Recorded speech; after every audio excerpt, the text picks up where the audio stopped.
Hey, what's up guys? This is Prabpreet and today I'm going to be talking about long exposure shots and mainly how you can shoot them and the difficulties you may face while shooting these long exposure shots.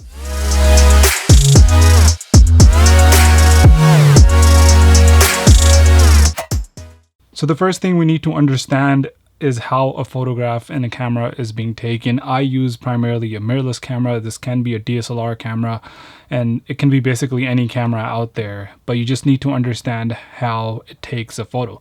So the first step on understanding this very simply is you open your eyes and you see something and it basically captures all the light that just happened in front of you.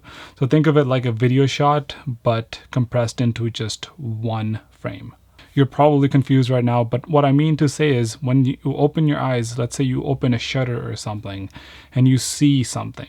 And if it moves in a certain amount of time that your shutter closes again, whatever happens in that period of time just becomes one little blur.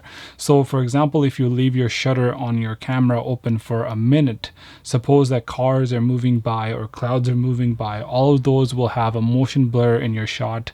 They'll not be seen as one stationary cloud. So if you shoot with your shutter speed at around 1/100th of a second, that is very fast, so it can take spontaneous at the moment pictures, while if you go to like 5-second shutter speed, you'll basically see all that light move in front of it and your camera is trying to figure out what to do with it, and at that point it captures everything from the start to the end. So there's a bunch of different ways you can actually take long exposure shots. Primarily, we've probably seen them in the light trails, or you might have seen some kind of clouds being, used. But another thing that long exposure is really good for is exposing your image properly if it's too dark. Suppose that you're still using a beginner camera and you want to expose your image and you have a tripod and you have still images. This is one way to go about it and get some really clean shots without picking up your ISO and all that stuff. There's another very popular use of shutter speed, which is waterfalls. So you've probably seen these photos of waterfalls where the water just looks creamy. It just looks super smooth. It's because it's recording the whole timing while the water is going top to bottom. It looks really fantastic and it really makes your image pop much more than a still, or because your eyes primarily don't see waterfalls or those things at 1 second. They kind of see the whole line.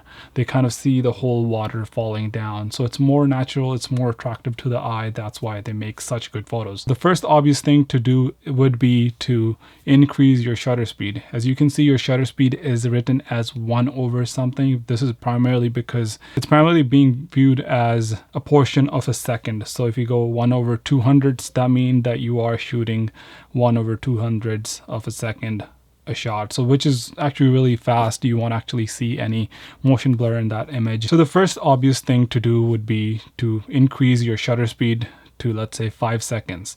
But this does come with drawbacks. Obviously, this will bring in a lot of light to your sensor if you're not in a dark situation. So if, let's say, you're trying to get a waterfall shot and you're already in a pretty sunny environment, taking your shutter speed to 5 seconds, for example, is going to really overexpose your whole image. So there's a couple things you can do.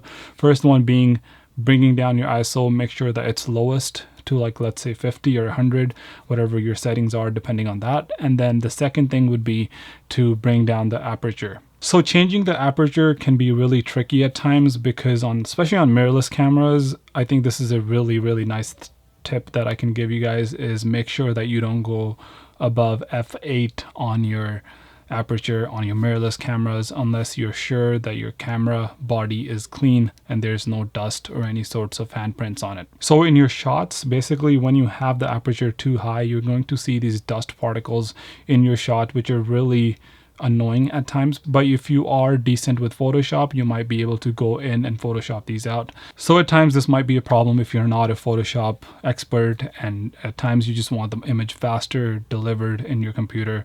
So just keep that in mind. So the next obvious thing would be to add a filter on top of your lens. So it basically makes your whole image a lot more darker. So in the last couple of years, I've been experimenting a lot of different filters, and I've basically tried $20 filters, $100 filters, and $200, $250 filters. Mainly the expensive ones come from Polar Pro. So in the last couple of years, I've seen that, quality really matters, and putting a glass on top that's very cheap on like a lens that's basically costing me like $1,000 isn't really a good way to go about it. So putting on a cheap glass is basically going to decrease the quality of your images, and that's something that none of the photographers want out there. So even if you are going for a flowy version of a picture, it's not quite the way to go about it. So I do really suggest, if you have a good camera, good lens, invest in something more expensive. I would go with a Polar Pro filter. They do cost around $150 to $250. Peter McKinnon just announced the second version of his filters, so I believe the first ones may be going cheaper. I don't know yet. Hopefully they will be.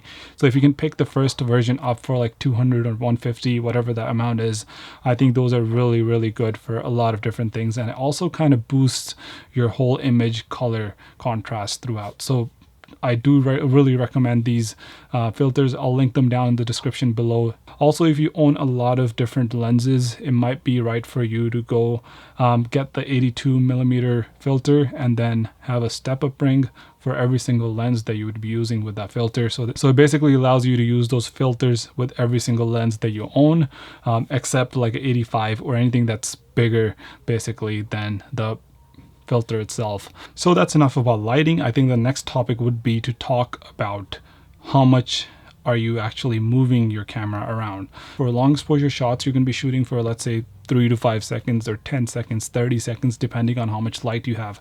For example, this shot right here I'm going to be putting up, it was a shot I took in New York, which I think had a 30-second exposure, and I went up to 30 seconds just to get the best exposure and try to make this like a really nice panoramic shot instead of bumping up the ISO at like midnight. So as I said, this basically goes up to 30 seconds. So to make sure that your image isn't blurry, you got to be really, really careful. The first thing I would say is make sure that you put it on a tripod.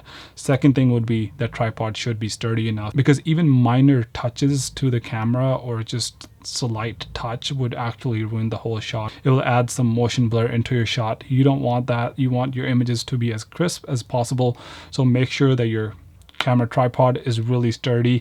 So talking about sturdy, you should also probably get some sort of remote for your camera so you can trigger that photo button instead of actually pressing the button, because once you press the button and you release, that's enough time for the camera to actually get a shake and mess up your whole photo. So you don't want any of that.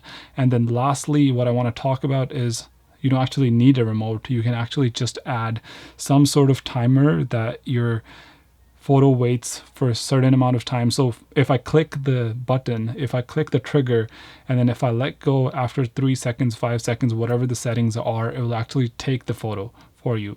And then it basically, gets rid of that shake that you might be adding in by clicking the trigger. So most modern cameras will have that convenient feature for you. You can really use that. You don't need a remote. You don't need to carry around a remote. You don't need to worry about that.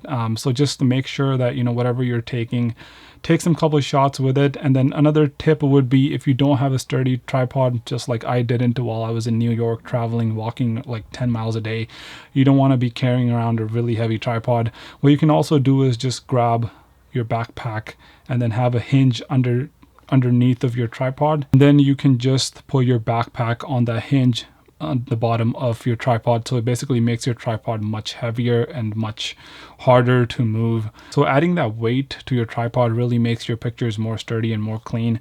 There's no motion blur there. You don't have to worry about basically, getting a blurry image because your tripod's moving or it's not sturdy enough. On a windy day, it's really possible that you might be getting these little shakes.